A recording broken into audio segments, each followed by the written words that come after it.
The Sangha is invited to come back to our breathing so that the collective energy of mindfulness will bring us together as an organism, going as a river with no more separation. Let the whole Sangha breathe as one body, chant as one body, listen as one body, transcending the boundaries of a delusive self, liberating us from the superiority complex, the inferiority complex, and the equality complex.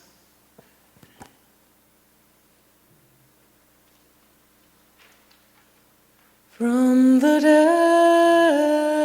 depths of understanding, a flower of great eloquence blooms.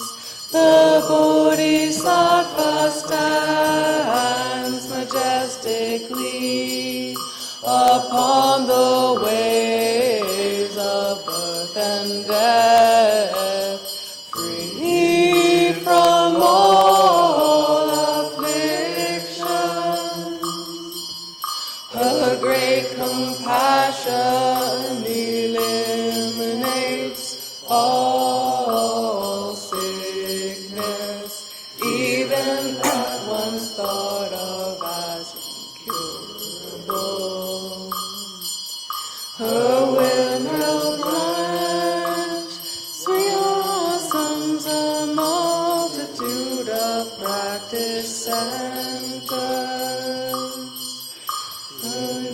Out to her, we see her true presence in the here and now. We offer her the incense of our hearts. May the Bodhisattva of deep listening embrace us all with great compassion. Namo Avalokiteshvaraya. Namo Avalokiteshvaraya. Namo Avalokiteshvaraya.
Respected Thai, dear Sangha, today myself, Sister Nghiem, and Hoa means flower, adornment by flower, or the Pali word is Avatamsaka, and sitting next to me is the Sister Joanne Friday, is the senior Dhamma teacher, beautiful Dhamma teacher.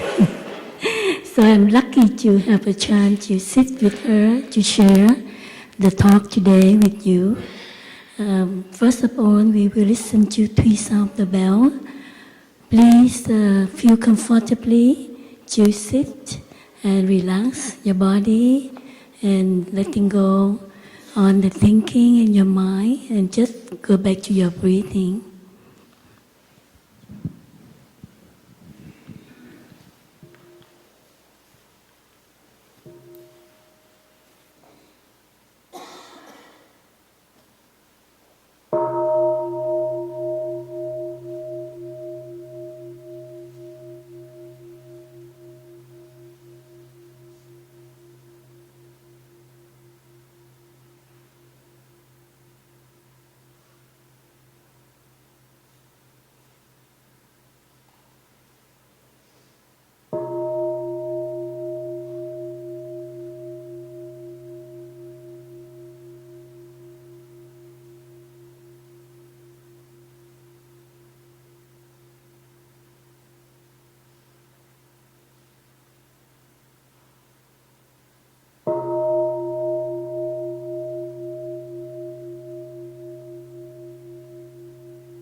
So respected Thai, dear Sangha, today is April 23rd, 2016. Today is the 4th day of the Order of Interbeing retreat. Before I came to the meditation hall this morning, I told my younger sister, if Thai is here, I don't need to give a talk. Just enjoy the retreat and relax. So, each step from my room to the meditation hall, I feel my heart beating. Because I know that I sit here in front of many long-term, or I remember who I knew before, like Mitchell Rasner, chú Chân Cơ, cô Nhung, Barbara, who I knew since 1991 until now. And many of you are very good in the practice, been in the Order of Interbeing member very long time, and very loyalty with the practice of Plum Village. So today I have a chance to share with you. Myself and Joanne Friday has been asked by I've been asked by the Dhamma Teacher Council of Blue Cliff to share the talk for 50 years for the OI, the next 50 years. But at the beginning, I'd like to share the first talk, like the last 50 years, not the next 50 years. But they said, no, you are elder sister. The next 50 years is more important than I said, why? Because the next 50 years is just your imagination. And do we still alive until, do I still alive until the next 50 years? But I would like to write the type like yesterday, Mitchell Ratner and Brother Falcon, you draw the line of type line. But I only write 3 points. The last 50 years today and the next 50 years.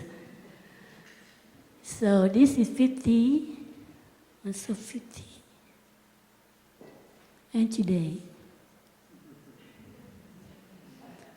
So for the last 2 days, we listened to the last 50 years and the present moment, and today we listen to the next 50 years.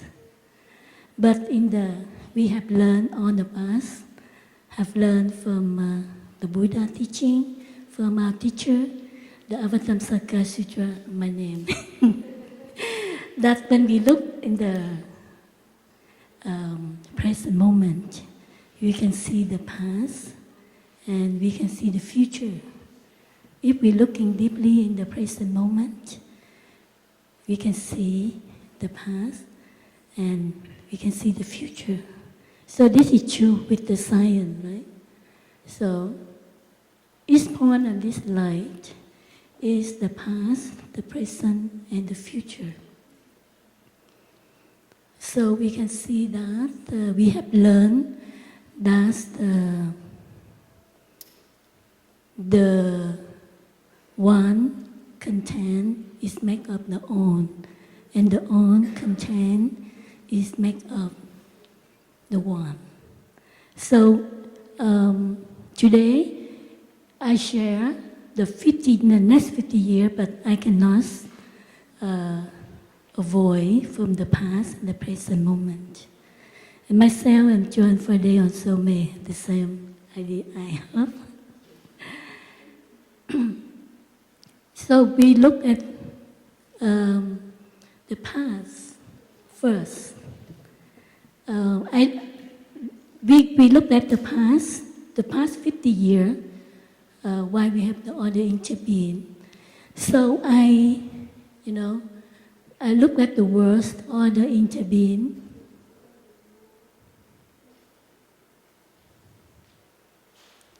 So this is, we cannot find in the dictionary.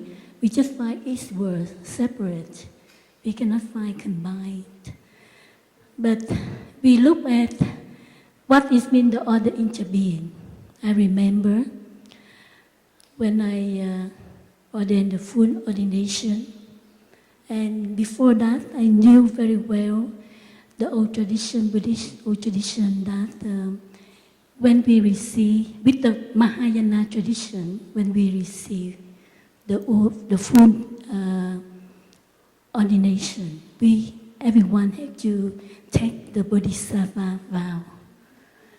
So, we don't have the Bodhisattva vow ceremony for the full ordination for the monastic. So I asked Thầy, why don't we take the Bodhisattva vow? And Thầy told me that you took already the Order Interbeing. The Order Interbeing is the Bodhisattva, the vow. Mean the Bodhisattva, Order Interbeing is the past of the Bodhisattva vow. So we look at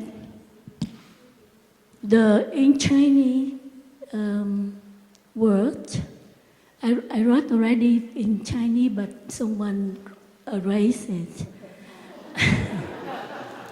Because I don't want to spend a lot of time to writing.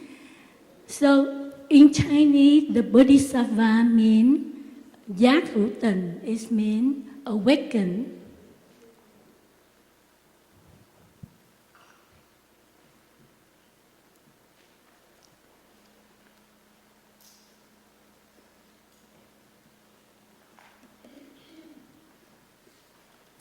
And this is being.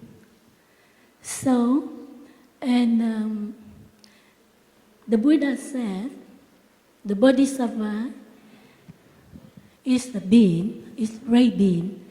The people who attain enlightenment, but they don't want to enter the Nirvana. They want to stay in the worldly to help the people who suffering, drown in the suffering. So the Bodhisattva is the being who been awakened already. So when we I look at the Order Interbeing.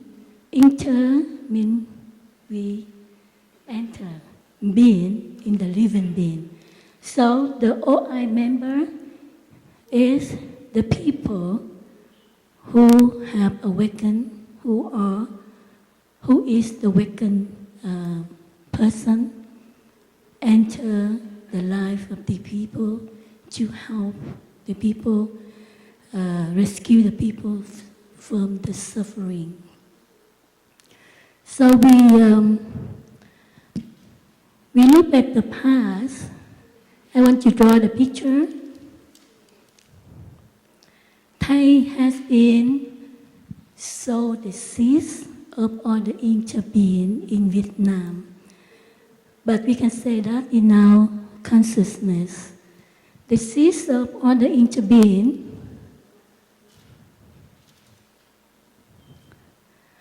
in some of the young people in Vietnam. And why he have this is so we know that because Thai in Vietnam in the past, the Buddhism, the old tradition, they have the idea that when the people, the monk and nun, they practice, they just stay in the temple and practice chanting and sitting meditation until you get enlightened, and then you can go out and help the people. But Thai is the young generation in the 1930 something, and he can see that the people, a lot of suffering out there in my country in Vietnam. We have war, poor, the people poor, they don't have knowledge. So that's why he thinks that how can we raise the, how can we bring, we get out of the temple to come and help the people, to help them the knowledge, to build the house for the poor people and give food. And we cannot sit here chanting and sitting meditation while the people are suffering out there. So that's why he came out and he built the Youth Society School in Vietnam. The first school is the Trường Thanh niên Phụng sự xã hội. It's the Youth Service Society in Vietnam. So he planted the seeds of Order of Interbeing in the, we can say that, in the store consciousness of everyone. So that is we start to grow, and so we can see that it start to grow, and it's like a leaf. So we can see that it's become the tree. But when they go out service, sometimes they do not practice, because some of Sister Chanting have shared with us that, and Thai also share that in the past, when they do the youth social service, at the beginning they don't practice. But after that, Thai can see that the practice is very important. And he find out the practice of mindfulness is very important for the social worker. So that's why he start to maintain the practice of mindfulness. So the mindfulness start to born when Thai see this is very important for the social worker. And Sister Chân Không said that in the past, when they work, but they use one day to sit meditation together, to practice mindfulness together, to remind each other. And so we can see that the mindfulness, when the mindfulness practice to the young social worker, they start to practice mindfulness, and they can see that the benefits of the mindfulness practice can bring happiness to the people more than you just give them the food and money and say nothing. So that's why they said that the practice is more important. And if we just eat and we don't practice, then like the poor people, they need food, they need material, but if they don't practice, they still suffer. Not the poor, but even the rich people, if they don't practice, they also suffer. So the practice of mindfulness, very important for the social worker, for the order interbeing. So the order interbeing, they start to roll. And we know that, so in the mindfulness for the yesterday, Chú Trực Bình have shared some already. Today I just share the mindfulness here Thầy has mentioned in the 40 principles of non-village. This is also the practice, very important, a fundamental factor for the Bodhisattva vow, for the order interbeing. This is the summary of how to maintain your mindfulness in the daily life. This is Thầy just brings from the Vinaya Pitaka, to Thầy use that to transform into the order interbeing life, and he make into another form. So they have three, we can call that mindfulness. First is nhiếp luật nghi giới. This is the three collection of the pure precept.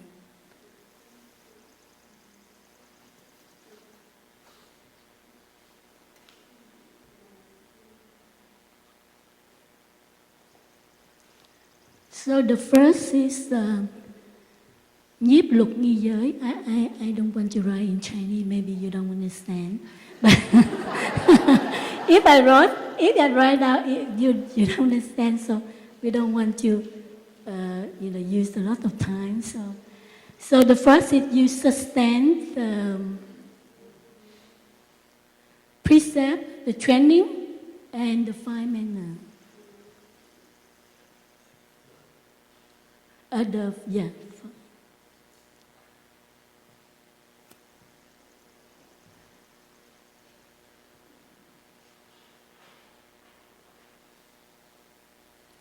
Sorry, my English. Every time when I give a talk, I have one younger sister. She came to me after my talk. She gave to me a paper with the wrong pronunciation and a wrong grammar, wrong verb. Luckily, she's not here today. So please don't give me another paper.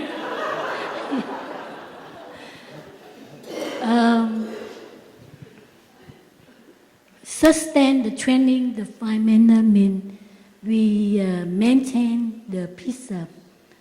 I use the training is more light than the precept, but in Chinese they say nhiếp luật. Nhiếp is mean you keep it, you hold it, and you practice the precept and the five manner.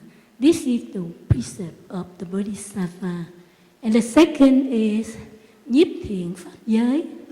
Nhiếp thiện pháp giới is mean you try to do everything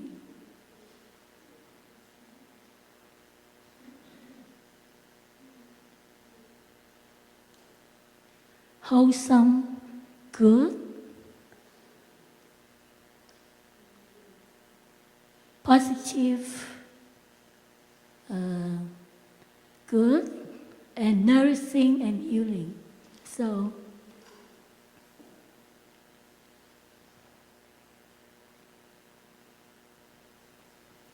and the third, so we try to do everything wholesome, positive, good, and nourishing and healing. And the third one is nhiếp chúng sanh giới, mean you do everything to bring the benefit to the people, for the living being, to the living being. We do everything is beneficial for the living being. Try to do everything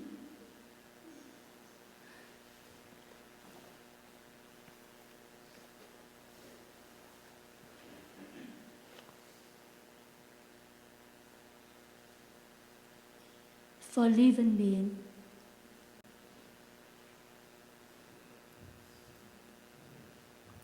So this is the teaching that the Buddha gave to the Bodhisattva, and also they mentioned in the principle of Lamillis. And so we can see that from the second, try to do wholesome thing, wholesome, positive, good, nourishing, healing. So we can see that is a breath. This work into they would like to open, wake up, how education, mindfulness practice, wake up, movement. Also now we start to go to the health care, go to the hospital. Like Brother Phab Kam, he wants to raise the health for body and mind, healthy living for body and mind. So now we start to go to the hospital. And of course, in the past, this second, the nhiếp thiền pháp giới, is second that we do a lot of positive things to the society from Thai and Thai student, and also from from your friend, and from the monastic. And the practice, we look at the practice. They also try to invent. Is that correct? He tried to make the practice like renew the Buddhism, like beginning a new practice, not only chanting, do touching the earth, but we can also how to reconcile with our family, our children, our friends, and how to reconcile in between the community. Beginning a new practice, shining light practice. So this kind of thing is they spread it out, and we have learned from that. And also the Order of Interbeing, we all know about this practice, right? So when we look at the original of the Order of Interbeing, we know that it's born from compassion, right? Compassion is because if they do not have compassion, we don't have Order of Interbeing. If he by himself take care of himself, we cannot have the Order of Interbeing training now. So we can know that this is born from compassion.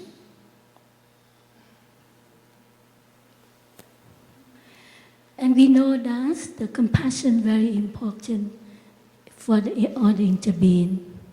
If we talk about compassion, we should talk about loving kindness and joy and equanimity. They come together. That is the four immeasurable mind. Like the first is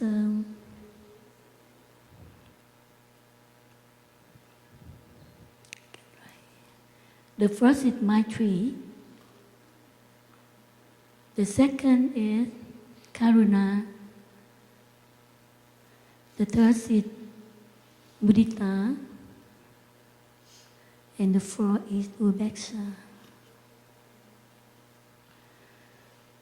So we know that the Order of Interbeing is born from Maitri, love, compassion. Without compassion, we cannot do everything. Without loving kindness, we cannot do everything, right? In our community, we have learned love and compassion from our sister. So sometimes in the monastic life, we have some people, they practice up and down. come and going, coming and going. But we learn from our teacher that we give them space to practice. We don't say that, why don't you go to sit meditation? Why don't you attend the activity of the Sangha? You know, why don't you do this? Why don't you do? We never say, you have to do this, you have to do that. I remember when I lived in Plum Village in 1992, 3, 4, in our Sangha, sometimes sitting meditation we don't have on the monastic, we're missing a lot. And they said, if you cannot sit, you bring your blanket too and lie down in the meditation hall. You can lie meditation in the meditation hall. If you cannot do the sitting meditation. So we can see that a lot of openness, they do not get caught in the form. So this is also very important, the practice of the Order of Interbeing. And mudita is joy. So joy cannot, I want to share one more thing. In my community, even if one member of our Sangha leaving, we also, not like, you go away, but we still organize tea meditation, cookie, and, but not only cookie, but we also buy ice cream to celebrate. we not say like, oh, you living with sad right now, but we still laughing and buy ice cream and singing a song and sharing. So this is one thing that person can coming back. They see that all the Sangha very openness. So this is the practice. This is we learn from our teacher. And joy, we cannot practice without joy. We cannot keep longer. If we practice too serious, we will tired. But if we're not too loose, but not too strict, this we learn from our teacher. For example, we keep noble silence 24 hours. But if we hear someone talking, we say, just smiling, so we say, why this is noble silence and you talking? So the first person is gets suffering is ourselves, not the person who speaks, but we are suffer. And the practice to bring us the happiness, not to bring us the suffering. So this is we have to learn. I learn a lot from the practice joy. Sometimes when I see something, I feel I'm not pleasant feel. I don't have pleasant feeling. But I think this is the practice. You bring you happiness, compassion. Do you have enough love and compassion in your practice? And joy, why I have to suffer? I ask myself, so I let it go quickly. If between is, if some my younger sister or younger brother, if they have something, I am not feel happy, then I need to practice more. Maybe I have not enough compassion and loving kindness. That's why I didn't feel happy. And upekkha, equanimity. Upekkha means non-discrimination. This is also very important for the Order of Interbeing. Equanimity, non-discriminate. You are Order Interbeing, or you are not Order Interbeing. I remember when in the 1985, 87, they came back from America, and he had one day off, rest. He stopped at London for one night because the ticket Sister Chanting bought for him, and he by himself alone. The first time he traveled alone, and he came to London. And when last year I'm still young and I'm still not received any Order of Interbeing or Monastic. And we went out with Thai to buy to the Soho, in London we have Soho. He want to buy the book. He want to buy the Buddhist book. And we went out with him. And because it's summertime and I wear the summer clothes. And suddenly the weather changed. England is weather changeable. It's just sunshine and now cloudy and maybe rain and windy and but I don't wear anything. And my sister, my elder sister, she received the Order of Interbeing in 1983, my elder sister.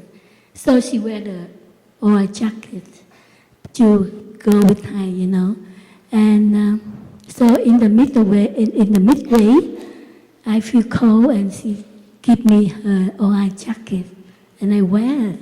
So the first time I wear the OI jacket before I receive. But I didn't know what is the valuable or what is important. But I just wear it and I feel, wow, it's cool, because the jacket is so nice and it look cool to wear it. So, and and I see Thai look at me and I look at him and just smile all the time. And he didn't say anything, he smiled back.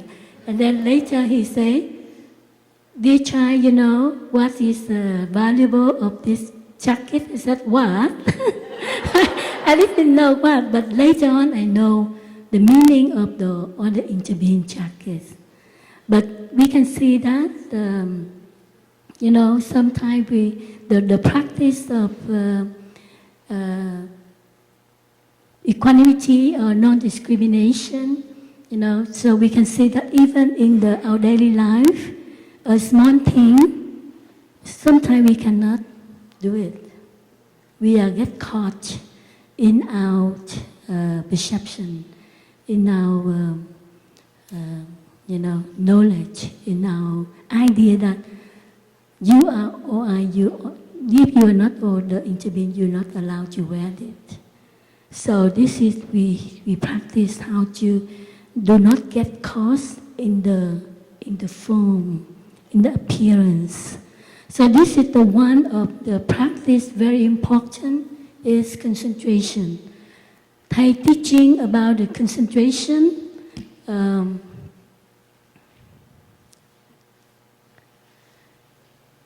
Thai usually talking about the three kinds of concentration. The first, I don't know who remember. Can you share? No. The first concentration is emptiness.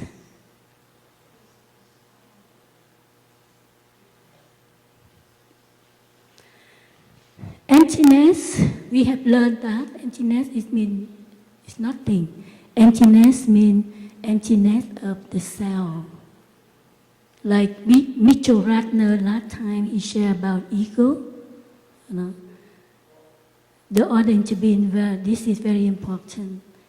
That's how can we practice non-self. So this non-self is the practice very important for us, because if we don't practice non-self, we will get caught in our suffering a lot.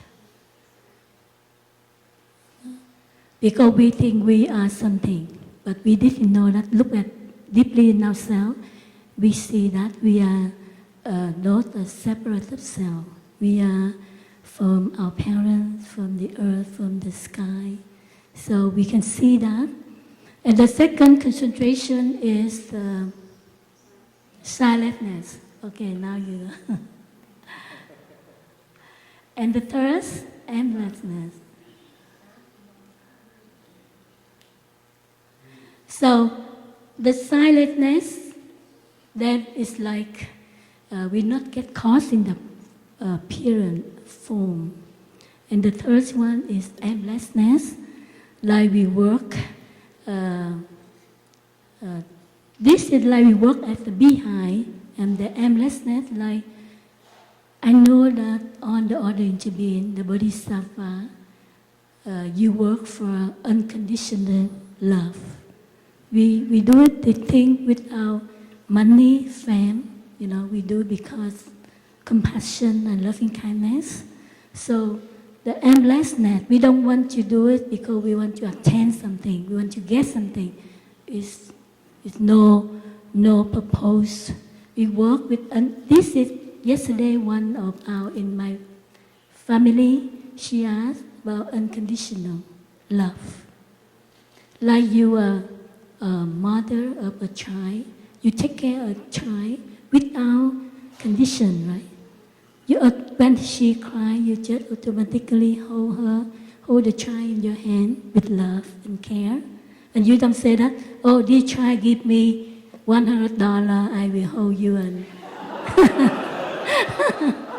or you give me a position, like I will be a chairman, a president, secretary, treasurer, I will hold you in my hand. So we're laughing, but actually in our daily life we do like that. When we do something, we want that I am the one doing this. You know that my face. You know that my position. You know that who am I. So this is the aimlessness, the practice. Aimlessness also very important. So the finally is insight. So this is the time usually remind us about mindfulness, concentration, and insight. So this mindfulness, this is the Bodhisattva vow, concentration and insight.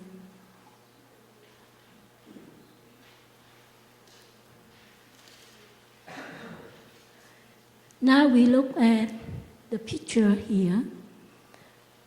You draw already, yeah? I want to be on time. I'm sorry. One more, nearly finished. Okay, so you know why I draw the tree? I told Joanne that my sharing also talking about the tree. You know why? Because this, we see that everything we nourish, mindfulness and concentration, now inside it grow up.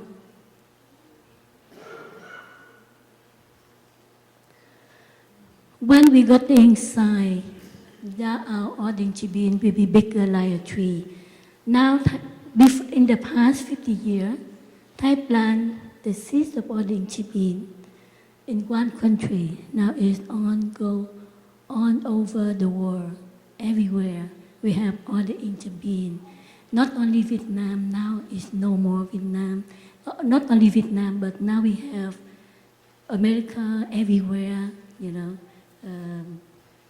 America, Asia, Asian country, even the African now, we start to have the retreat there.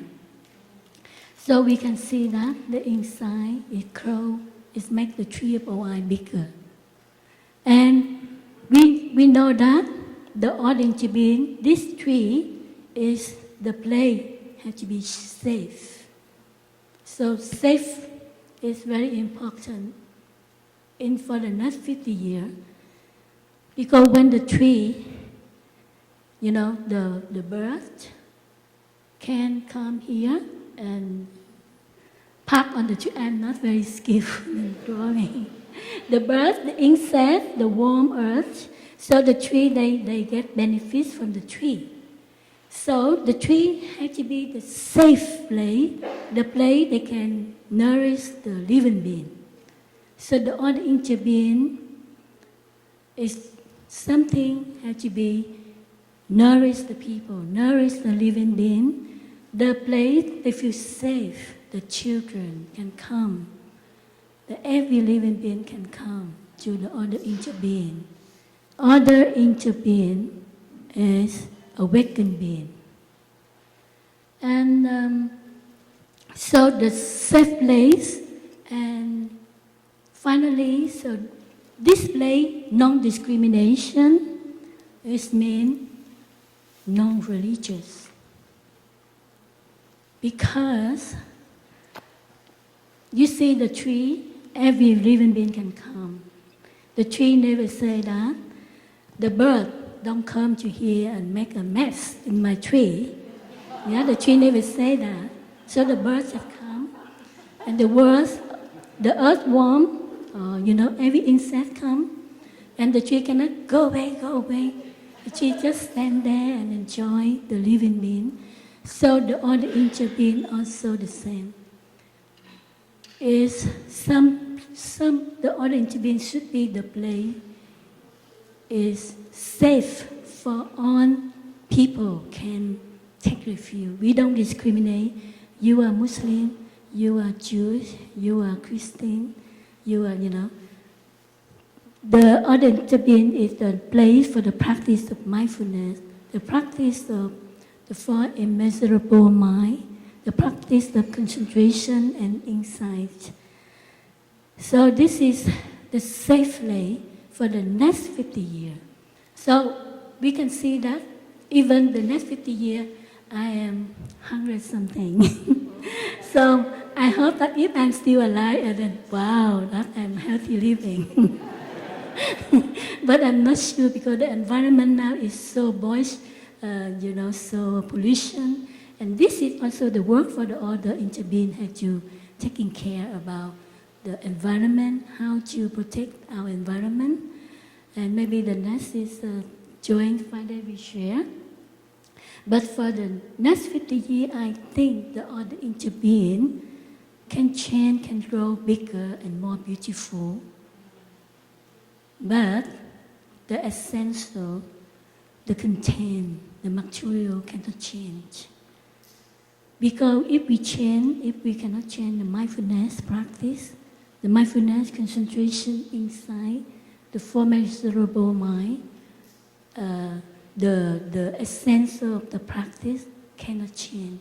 But we can make the order interbeing, maybe the jacket, the brown can become blue or something.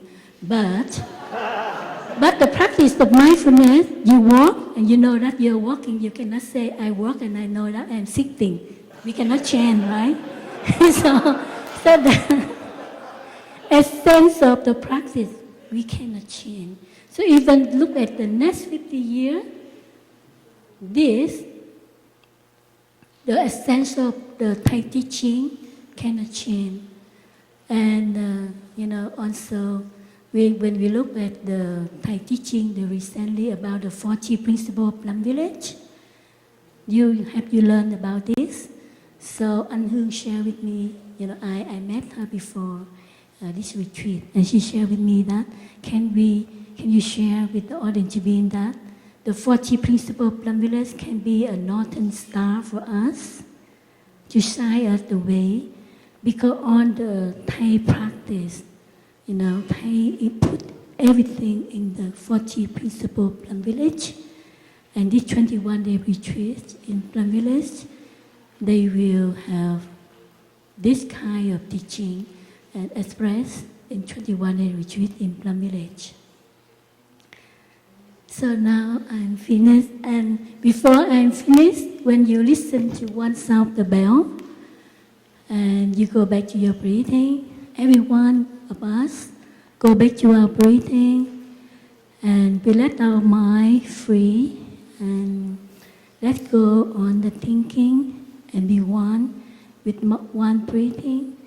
So this energy of mindful breathing will bring us together, become one.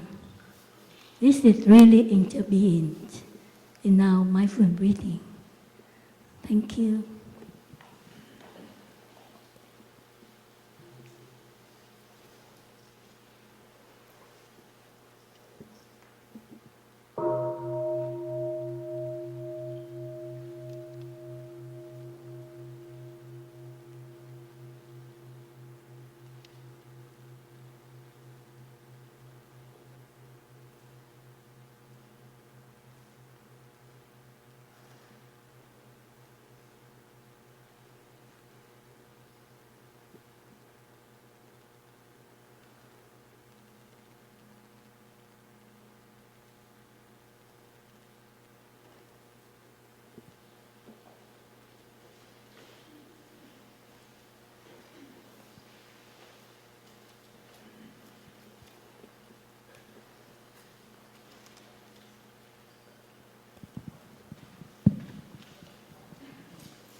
Dear Thai, dear brothers and sisters, I'm mindful of the fact that all of you have been sitting already for an hour, and I know that the first foundation of mindfulness is being mindful of the body in the body. So I would invite all of you to do whatever you need to do to refresh your body. If you need to stand and stretch, please do that. I know our time is short, but we have time to take care of ourselves.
Dear Thai, dear friends, just thought you needed a little wake-up call there.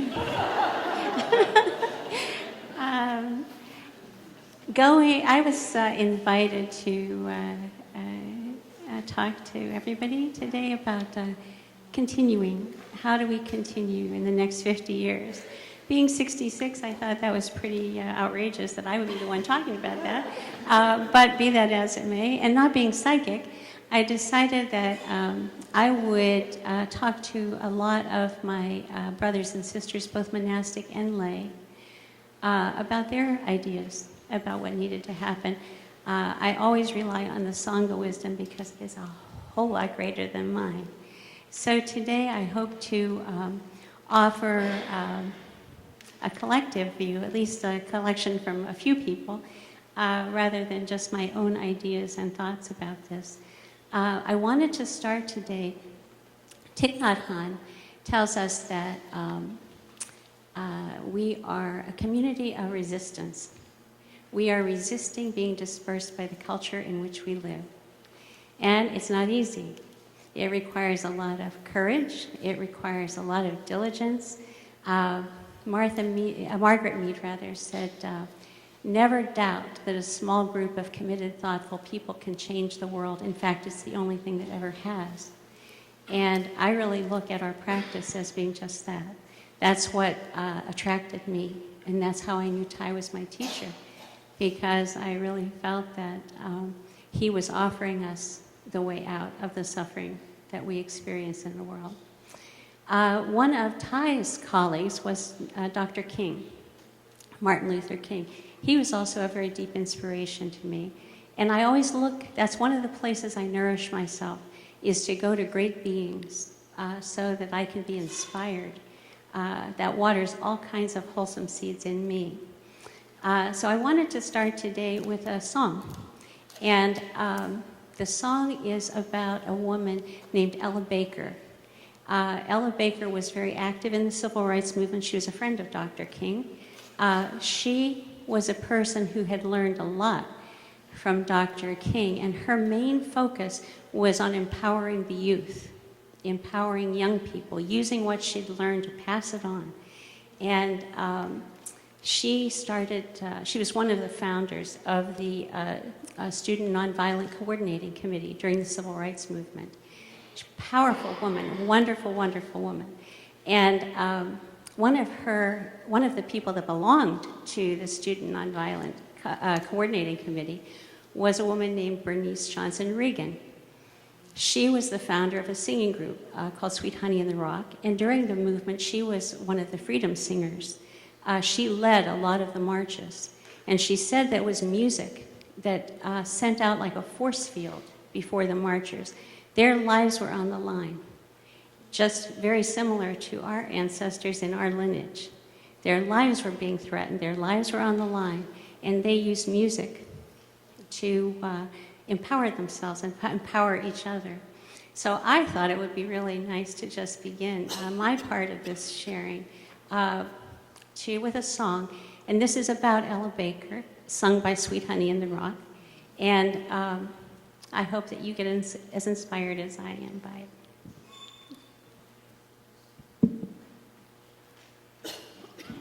I also hope that my technologically challenged self can do this.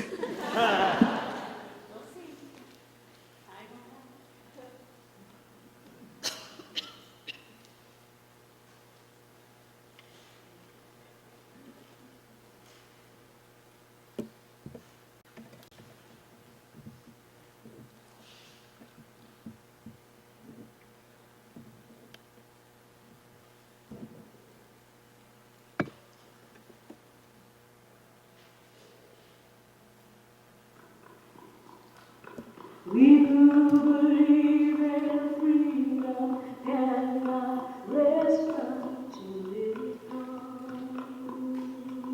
We who believe in freedom cannot rest. We who believe in freedom cannot rest until it comes. Until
Dear Thai, dear Sangha, thank you so much for humoring me and joining me in being inspired. As my sister shared, I find it to be critical to be watering seeds of joy in order to be with the suffering that exists. That's what Thich Nhat Hanh tells us. All the practices are beautiful. However, we need to do more than know what they are. That's where we run into a little bit of difficulty. I know that last time I was here, I think it was last time I was here, Sister D had inquired about from the order members how many breathed 3 times before they picked up their phone. And out of about 100 of us that were gathered, about 10 people raised their hands. So I think the really critical piece is for us to realize that everything that Thai offered was for a good reason. And that rather than know that makes sense, I should breathe 3 times before I answer the phone, we need to breathe 3 times before we answer the phone. And if we really put into practice what he's offered us, I am absolutely confident that we're going to be able to continue what he shared with us beautifully. Like the song about Ella Baker, to pass on to others what's been passed on to us.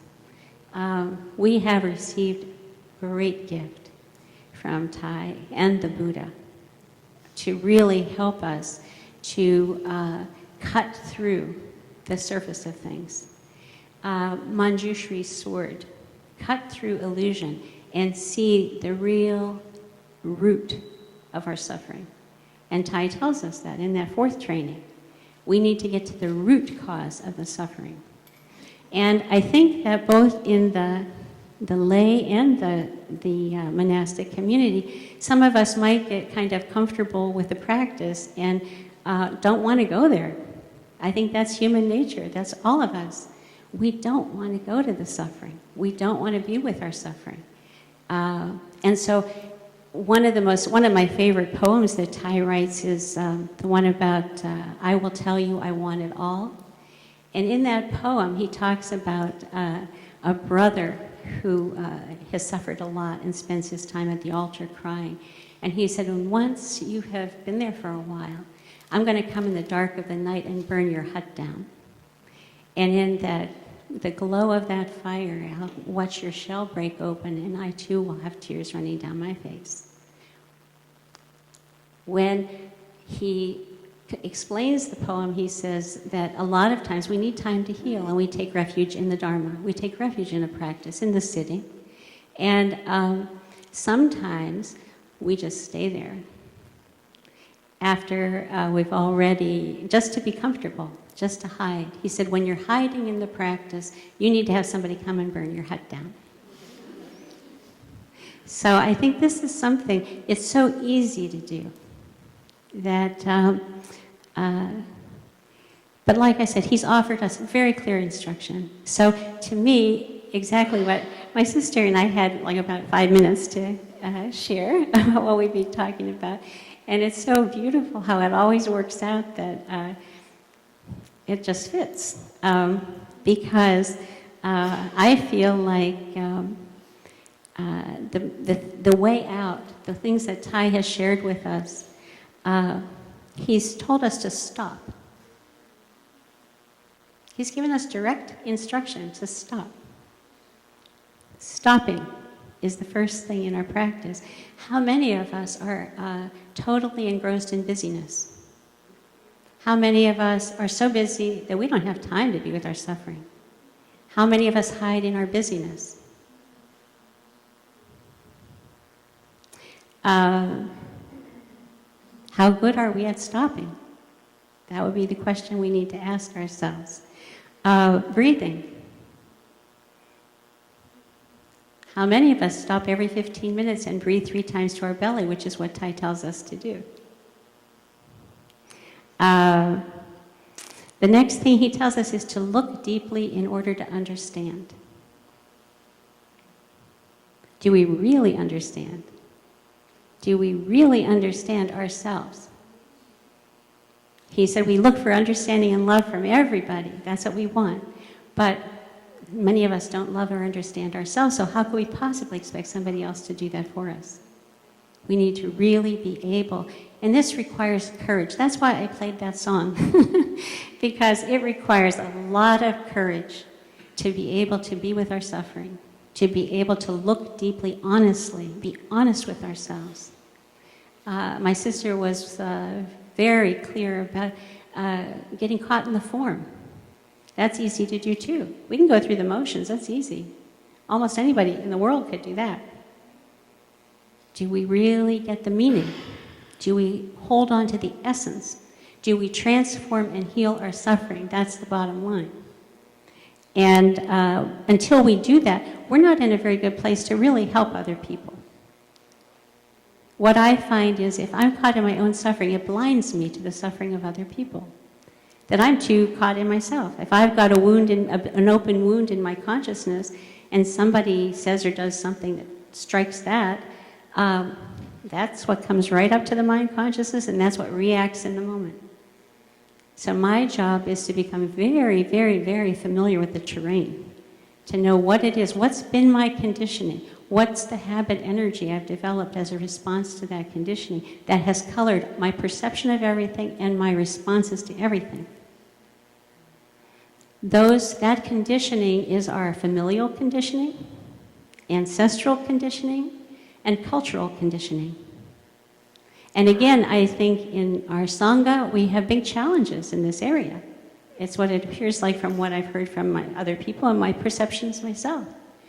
That we've had all kinds of conditioning. We bring all of it to the table.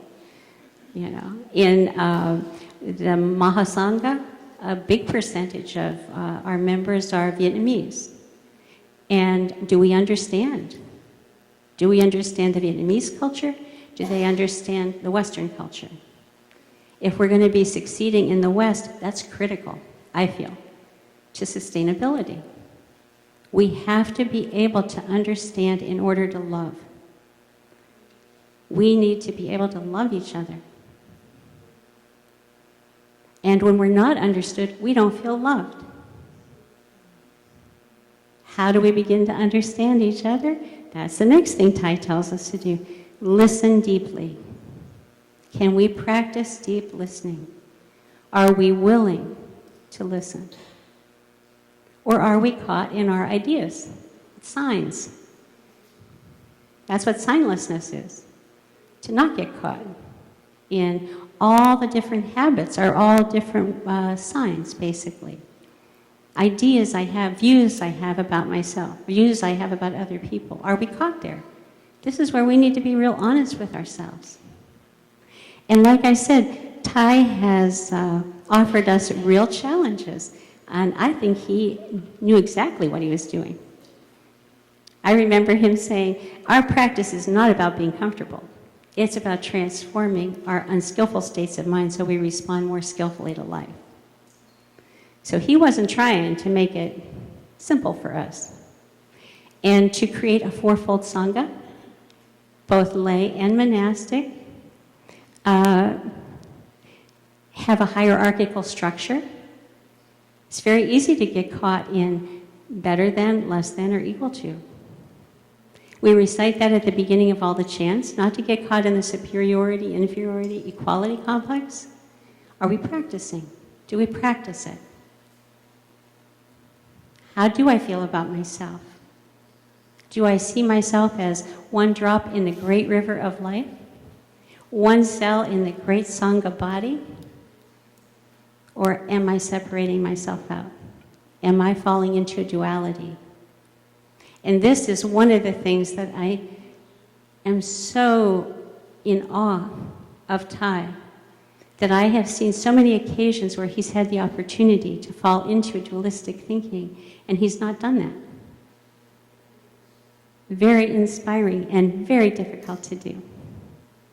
Those of us who are living in North America at this time have great teachers.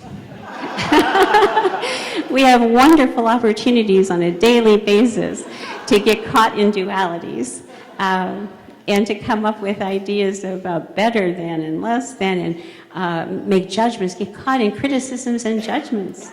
That's another way we separate out. For myself, any of you that know me very well know that I just like to use what the Buddha taught and create practices for myself. I like to use them to create a daily practice. One of the practices that I use pretty often is having a day without an opinion. I have not succeeded yet. But it's worth trying. It's very interesting to see, to just watch how many opinions, and I don't have to have them. And my mantra is, you don't have to have an opinion. No need for an opinion. You don't have to have an opinion. Nobody asked you. And it's so freeing. It's wonderful. It's wonderful. But it's a habit. We have a habit. And so to be able to let go of all of those judgments, the criticism, because they're all ways of separating ourselves out. That's all it does. And what we know about that is it creates a hell realm.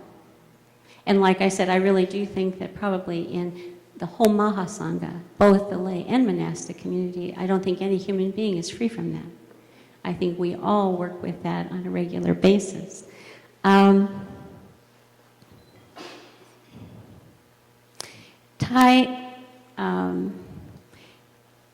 recently, one of the other important things my sister brought up as well, and that is to resolve all conflicts, however small. And most of us, we're afraid of doing that. And so what we do is talk ourselves out of it. I don't really need to resolve that. No problem, I feel fine. You've mistaken me for a human being who gets upset about things. I don't get angry. And we get in deep trouble that way, because then it manifests obliquely, that it comes out in all different other ways. And energetically, we are co-creating the world that we live in. When the Gulf War broke out, he said he was up all night doing walking meditation, looking deeply. And he said that by morning, what he realized was George Bush was George Bush because he was Thich Nhat Hanh. And when I heard that, I went, wow. And so rather than complain, rather than waste precious time in our life, moments of our life, complaining about what is, the Buddha said the biggest illness among humans is our unwillingness to accept what is. And what is the culture is what it is. And what is we co-create it. So we are responsible.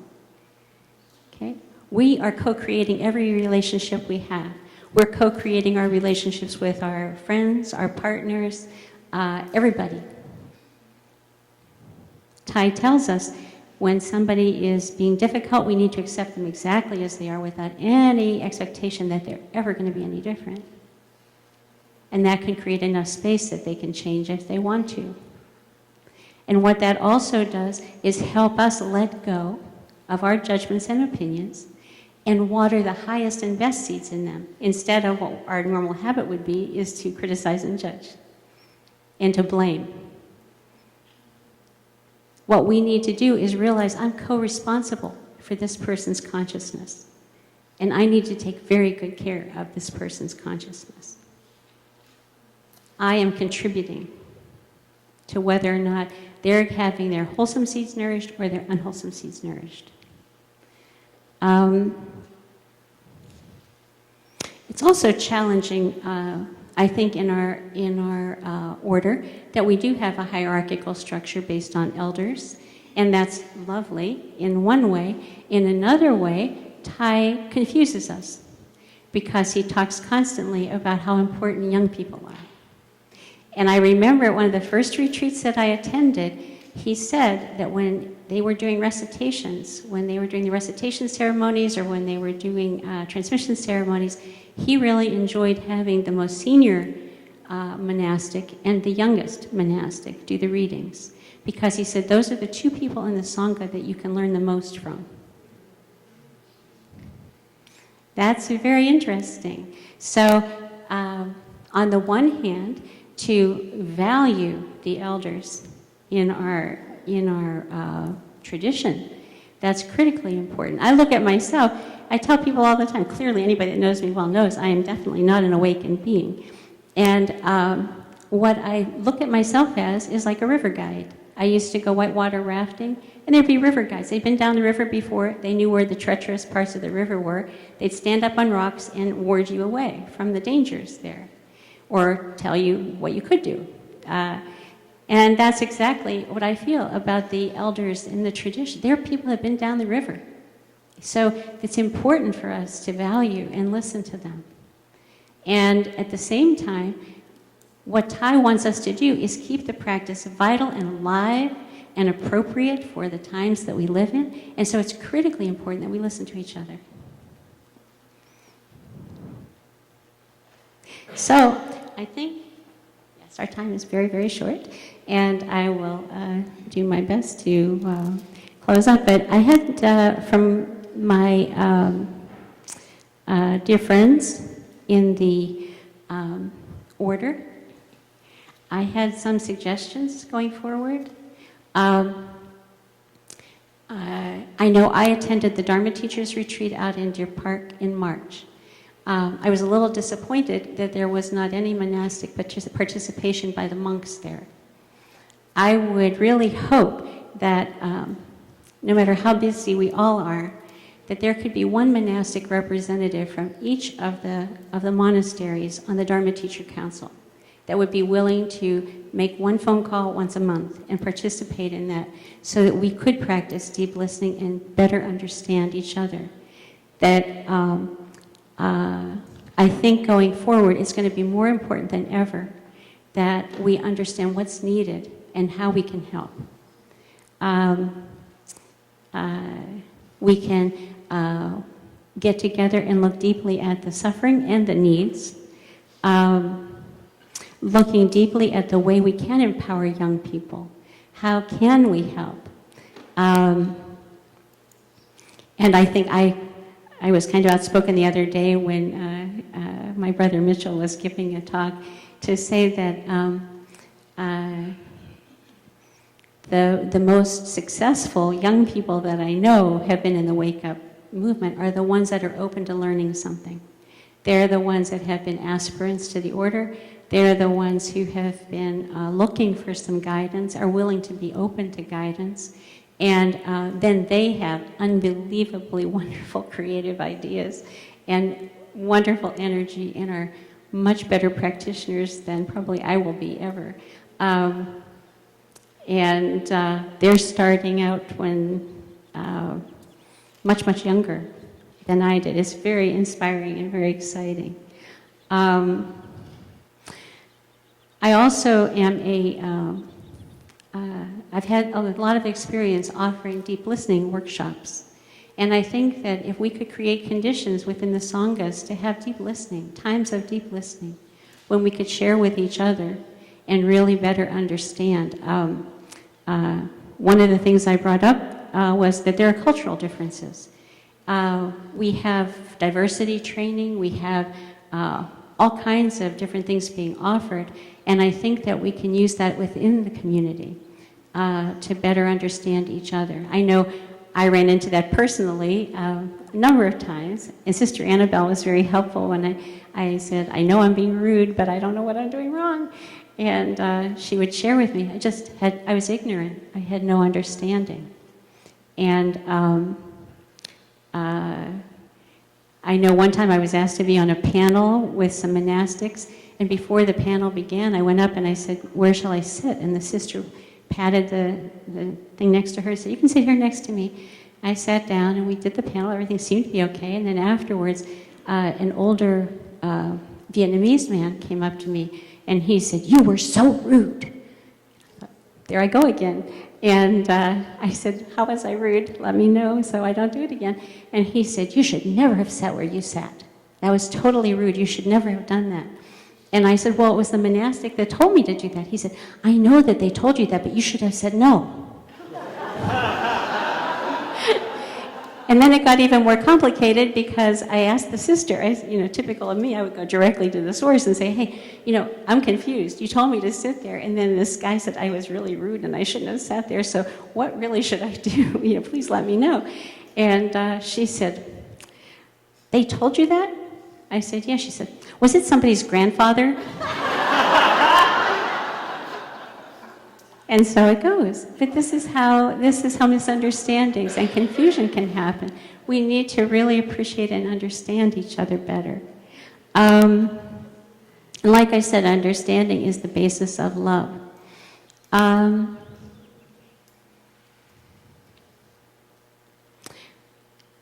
The last point that I'll make is that I think that a lot of people feel that if they didn't know Thai personally, that's a problem. And the thing that I know for sure is that Thai has done every single thing he could do in 70 years of his life. He's given us a whole life and done everything to create as many possibilities for us as he possibly could to wake up. And my sister used the example of a tree. And when she told me that this morning, she says, I want to use a tree. And I said, so am I. And we had no idea what the other one was going to say. But the tree that I'm going to use is something that a professor out in the state of, actually it's from British Columbia in Vancouver, discovered that forests actually communicate with each other. The trees all communicate. And this is something that, we talk about organization. And again, I think we need to be careful not to fall into a duality of thinking organization is a horrible thing or organic growth is a wonderful thing. I think that termite mounds are organized. There's a different kind of organization. So there are all kinds of organizations. And so the forest is organized. What they found out was that the forest floor is covered with mycelia of fungus. There's fungal interconnections. It's like a nerve network, a network of nerves that completely carpets the forest floor and connects all the trees in the forest. And what they found out is that there's usually a mother tree. And the mother tree is sending nourishment. And the fungus is the one that decides who gets what. The fungus feeds the other trees in the forest and meets out the amounts of different nutrients that the different trees get. And what they found was when they cut down the mother tree, the other trees all suffered. Ooh-wee. So I loved it. When I learned this, I was so happy. And I thought, this is exactly what our community is. That Thai has worked for 70 years to do every single thing he possibly could to create as many mother trees as he possibly could that could nourish Sanghas everywhere in the world, just as my sister shared. And I think that that beautiful nerve network and how we can nourish each other. We all need nourishment.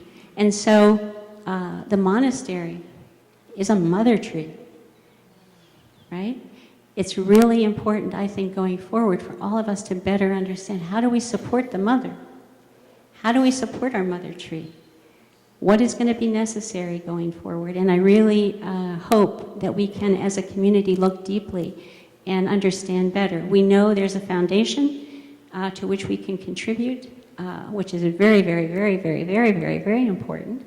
But there's also, is it necessary that we contribute in work weekends? Can we have work weekends to help out? Can we organize those things? There's all different possibilities, and I think as Sanghas going forward, we could be having discussions about this and looking deeply together at how can we better support each other. How can, and one of the things that I think is critically important also is for us to have Western monastics. And that has been problematic.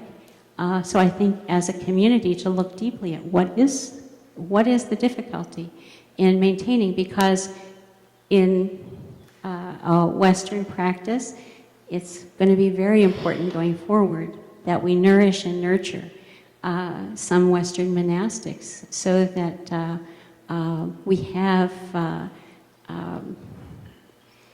a common understanding, a common understanding.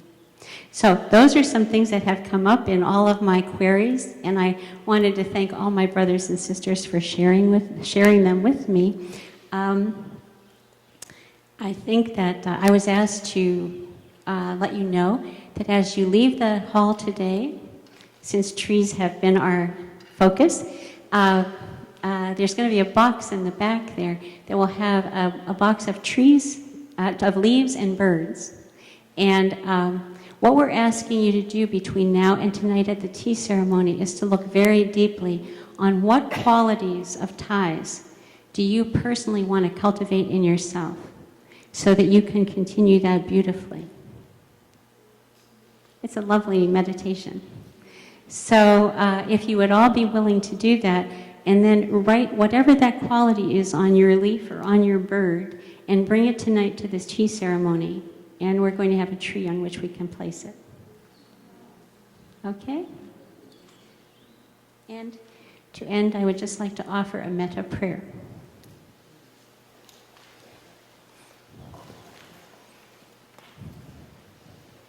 May each of us who wants peace on earth make a commitment to transform the anger, hatred, and violence in our own hearts. May each of us who wants a world without conflict make a commitment to resolve in our own lives all conflicts, however small. May each of us who wants peace on earth and every child to be safe and happy make a commitment to help those parents who we know who are struggling. May each of us who wants peace on earth make a commitment to work for justice. Without justice for all, there cannot be true peace for any. May each of us who wants peace on earth make a commitment to do our best to relieve suffering wherever we find it. May each of us who yearns for peace make a commitment to expand our capacity for love, compassion, and understanding for ourselves, each other, and the planet. May each of us who wants to live in peace awaken to the interdependent nature of all that is and realize that happiness is not an individual matter. May all beings truly be peace so that the awakened, beloved community can become a reality on earth.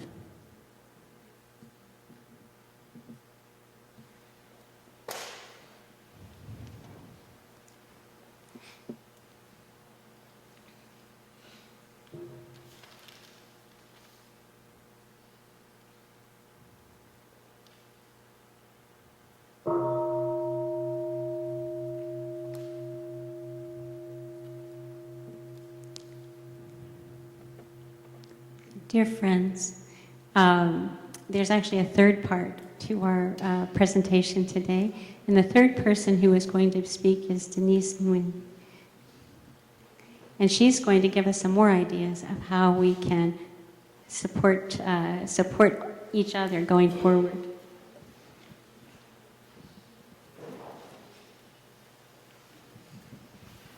Thank you, everyone. I really appreciate the time to speak to our core community of this beloved community, the OI members and OI aspirants, because you are the leaders in your sanghas, in your communities. So I'm just going to take some brief time to let you know a little bit more about the foundation, because I'm sure as leaders in your community, you probably get asked, what is this foundation? What is it all about? And I just want to make sure that you have the information you need to be able to, in ways, be ambassadors for us in your communities. And today, talking about the next 50 years, talking about continuation, the mission of the foundation has the word continue in it. We want to continue the mindful teachings and loving practice of Te. And sometimes there's a misperception in the community that the foundation is a separate entity. especially in the Vietnamese community. But the foundation is under, if we think of the UBC as this beautiful dove, the foundation is under the wing of the dove, as is each of the monasteries, as is Parallax Press, as is Mindfulness Bell magazine. So we are a part of the UBC Dove family.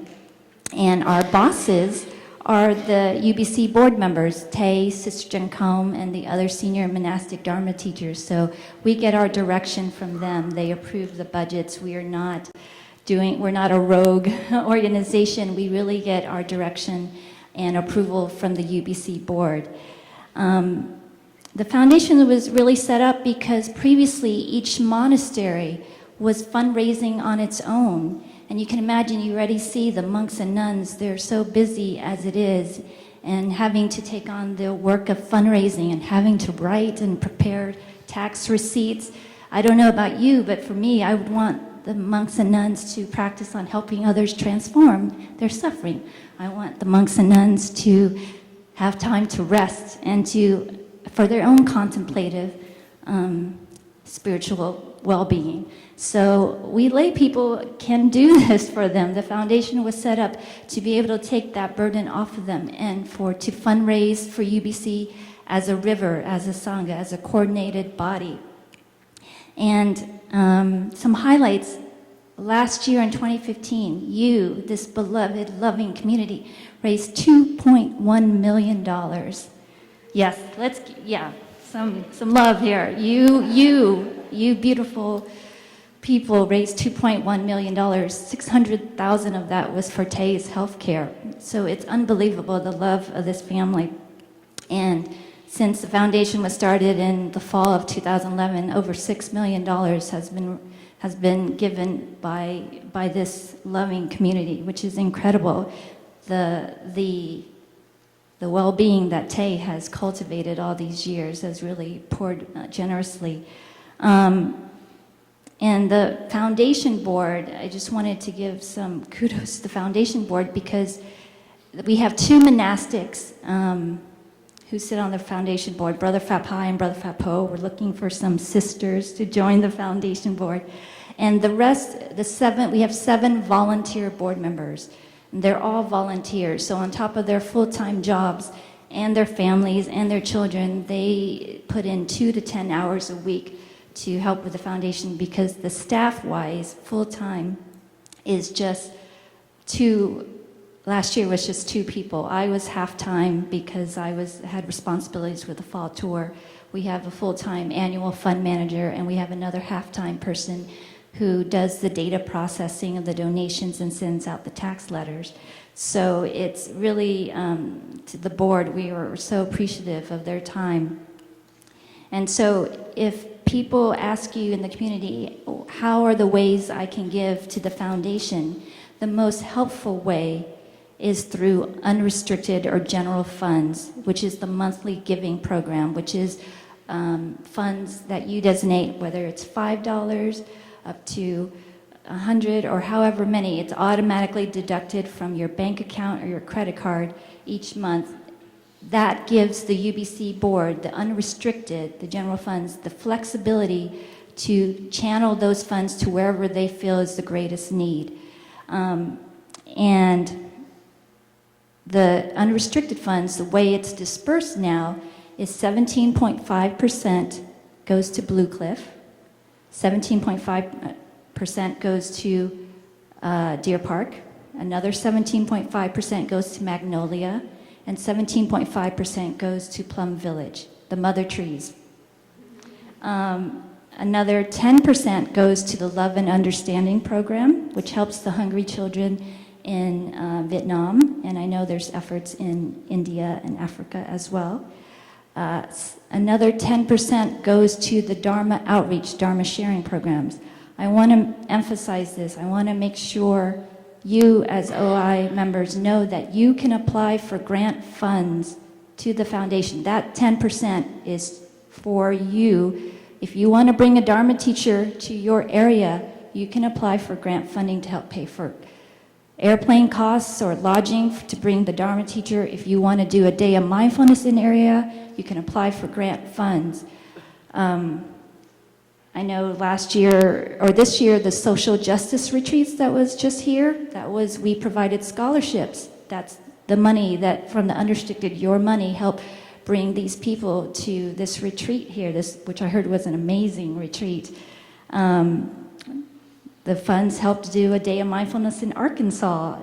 It helped with wake-up tours in parts of the U.S. So that is important, the 10%, and that's available for you to help share the Dharma in your community. So please apply for grant funds. It's available for you. And the remaining 10%, this has just been approved this year by the UBC board, is the Monastic Healthcare Fund. We have over 90 monastics here in the U.S. 50 of them do not qualify for any health insurance. In Magnolia, in Mississippi, Mississippi is a state that has chosen not to participate in the Affordable Care Act. Luckily, New York and California has, but we want to make sure the well-being of the monks and nuns are there to take care of us. If we take care of them, they'll take care of us. And so this monastic healthcare fund will help pay for wellness visits as well as emergency visits. We had a brother in Deer Park who got bit by a baby rattlesnake that decided to curl up in his shoe. That visit alone, emergency visit, was $100,000. You can imagine. That's our healthcare system. So this is I'm so glad the UBC board, I'm so glad for this monastic healthcare fund that will help pay for costs for the well-being of the monastics. So that is all under the umbrella of the unrestricted or general funds. And then people can give restricted funds. I know a lot of you have a love for Blue Cliff. If you want to donate monthly or annually to Blue Cliff, you can restrict your funds to go to Blue Cliff, or to Love and Understanding, or to Wake Up. We can do that, restricted funds. And the last way to give is through the legacy gift. And that is a gift that you leave in your will, a bequest gift. And a board member came up with a name. I talked about the Cedars, the 13 Cedars, as the first students of Tay, and from there blossomed the SYSS and the Order of Interbeing. And so they were calling this legacy gift program the Cedar Society. And we started out with 13 cedars, but we would love to have 1,300 cedars. And if I can share, my mother and I were talking about her will, that my parents' will. And like all parents, she worries about me. First, she worries about if I'm ever going to find a husband and get married. But secondly, she worries after they pass, am I going to be well taken care of? And I could tell she was feeling guilty, and she said, I've been thinking about leaving some money in the will to the foundation. And I said, Mom, I think that's a great idea, because if you're taking care of me, I hope you know you're taking care of me by leaving some money to the foundation, because not only it's my spiritual and emotional well-being that's taken care of, because I have the monasteries, I will have the Blue Cliff, I will have Deer Park, I will have my community, my beloved brothers and sisters for support to lean on when you pass. So please, Mom, don't feel guilty. Leave some money for the foundation, because you're going to take care of me that way. Sorry.